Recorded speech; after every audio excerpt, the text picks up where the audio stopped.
Magluluto tayo ng sinigang sa santol.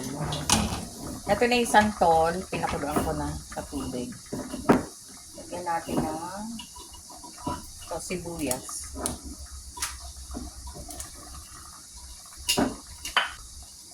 Kuloyin muna natin.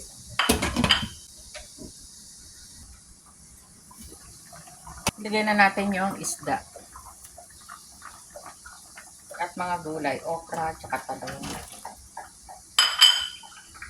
Tsaka sili, tsaka malunggay.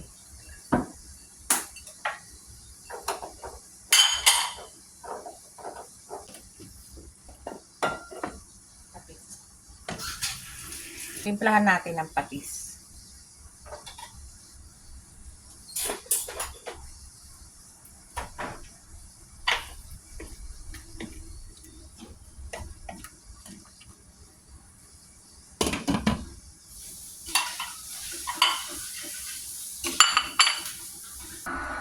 Lagyan natin ng kamatis para may kulay po na puro green.